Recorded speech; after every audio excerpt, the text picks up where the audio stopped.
The Serenity was more than a 40-foot catamaran to me. She was my sanctuary. I had spent 3 years of my life restoring her teak decks, tuning her twin engines, and ensuring her hull was polished to a mirror finish. Living in the marina at Cape Coral meant I was used to the occasional nosy neighbor, but nothing prepared me for the Miller sisters, known locally as the Karens. Beatrice and Margaret Miller were women who believed the world was a HOA and they were the perpetual presidents.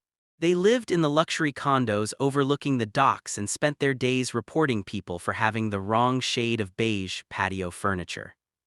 I was away for the weekend visiting my mother in Tampa when I received a notification from my deck-mounted security camera. My heart dropped. There, on my pristine white upholstery, were 12 people, 3 ice chests, and a very large, very red punch bowl. Beatrice was wearing a captain's hat that she had clearly taken from my cabin. Margaret was handing out appetizers on my good china. They weren't just trespassing, they were hosting a full-blown cocktail gala on my private property without a single text or phone call. "It's fine, Margaret," I heard Beatrice say through the camera's audio feed. "He's a young man, he should be honored that the social elite of the neighborhood are gracing his little dinghy. Besides, he's out of town, he'll never know we were here if we tidy up." Tidy up apparently meant spilling red wine on my cream carpets and dragging metal chairs across the gel coat. My blood boiled. I could have called the police, but the local precinct was slow, and the Millers usually talked their way out of everything by claiming clerical misunderstandings. No, this required a more personal touch. I was only 2 hours away. I hopped in my truck and drove back to the marina, brewing a plan that was as salty as the Gulf of Mexico. The uninvited guest. I arrived at the marina at 8:00 p.m. The sun was dipping low, painting the sky in bruises of purple and orange. I crept along the dock, staying low behind the line of sportfishers. The sounds of laughter and the clinking of glasses drifted toward me. "To the neighborhood," I heard Margaret shriek, "and to Beatrice for finding us such a lovely event space." I stepped onto the dock directly adjacent to the Serenity. The party froze. Beatrice, clutching a glass of Chardonnay, looked at me with a mix of shock and immediate, practiced indignation. "Arthur, you're back early," she said, not moving to leave. "We were just airing out your vessel. It smelled a bit musty, dear. We decided to bring some life to it." "Airing it out?" I asked, looking at the shrimp tails discarded on my bait table. "With 30 guests and a catering tray." "Don't be dramatic," Margaret chimed in, smoothing her silk blouse.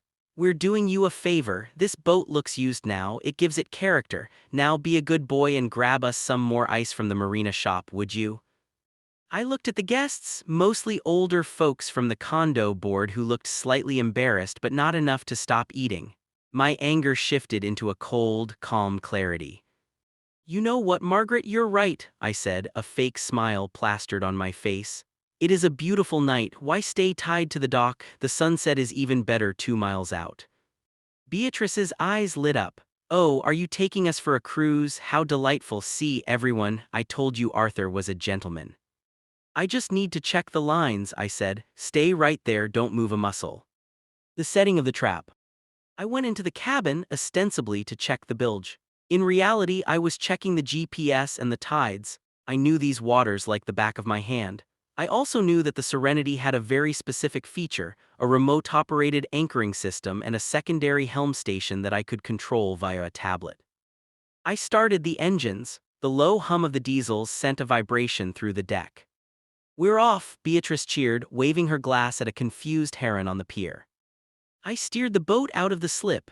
I played the part of the happy captain for 45 minutes. I took them out past the breakwater into the calm, flat waters of the Gulf. The sisters were in heaven, bossing the other guests around and acting like they owned the horizon. "This is the life, Margaret," Beatrice shouted over the wind. "We should do this every Tuesday." "Absolutely," I whispered to myself. Once we were about 3 miles offshore where the lights of the coast were just a shimmering gold thread on the dark water, I slowed the engines to a crawl. I walked out to the deck. "Listen, everyone," I announced. "I forgot a very important bottle of champagne in my truck, a vintage 1998. It's the only way to properly toast this evening." "Well, that's a bit late now, isn't it?" Margaret huffed. "Not necessarily," I said.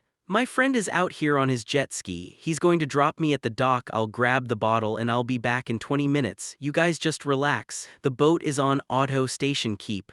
It won't move an inch. This was a lie. I didn't have a friend on a jet ski. I had my inflatable tender tied to the side, hidden by the hull's shadow.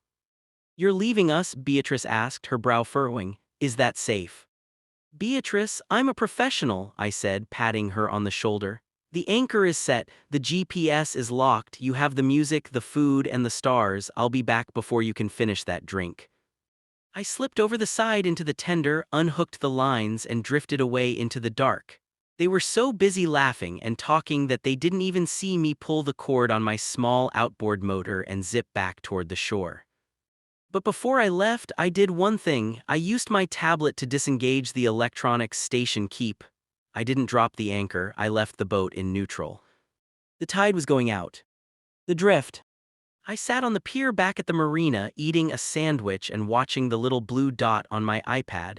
The Serenity was moving. It wasn't moving fast, but it was moving steadily. The current was taking it west-southwest straight out into the open sea. Around 10:30 p.m., my phone started buzzing. It was Beatrice. I let it ring.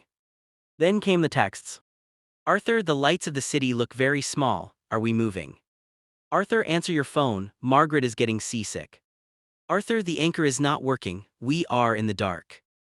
I waited until 11:00 p.m. By now, they were 5 miles out. The Gulf is calm this time of year, so they were never in actual danger of sinking, but they were in a great deal of social danger. There is nothing more terrifying to a Karen than a situation they cannot control. I finally picked up.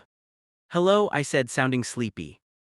Arthur, Beatrice's voice was a panicked screech. The boat, it's gone, everything is black, we can't see the shore, Margaret is throwing up over the side and Mr. Henderson is crying. What, Beatrice? I told you the anchor was set. Did you touch the buttons in the cockpit? I might have leaned on the console, she whimpered. I was trying to find the light switch for the underwater LEDs. Everything started beeping and then the shore just slid away. Beatrice, do you realize how dangerous this is? I said, my voice stern. You've drifted into the shipping lanes. A tanker could slice that boat in half and never even feel the bump. A collective gasp went up over the speaker. I could hear the party-goers in the background. The music had stopped. The social elite were now just a group of terrified seniors in the dark. Please, Margaret yelled into the phone. Call the Coast Guard, save us. The Coast Guard? I asked.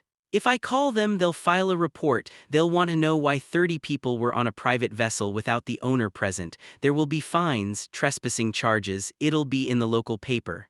Condo board arrested for seajackery. There was a long silence. The threat of a bad reputation was worse than the threat of drowning to the Miller sisters. What do we do? Beatrice whispered. I can remote start the engines and guide the GPS back to the marina, I said. But it's a very complex maneuver. It requires a lot of fuel and my carpet is ruined and my china is probably chipped. We'll pay for it, Beatrice sobbed. We'll pay for everything, we'll hire a professional cleaning crew, just bring us back to the land. In the airing out policy, I asked. We will never step foot on your dock again, Margaret promised. I'll tell the board you're a hero, just please stop the drifting. The return. I didn't bring them back immediately. I let them sit out there for another hour, watching the stars and realizing exactly how small they were in the middle of the ocean. I wanted the lesson to sink in deeper than the keel of my boat. Around midnight, I engaged the remote helm.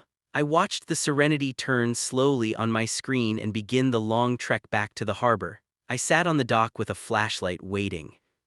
When the boat finally nudged into the slip, the transformation in the passengers was remarkable. They didn't look like the social elite anymore, they looked like castaways. Beatrice's captain hat was crooked and Margaret was clutching a life jacket like it was a holy relic.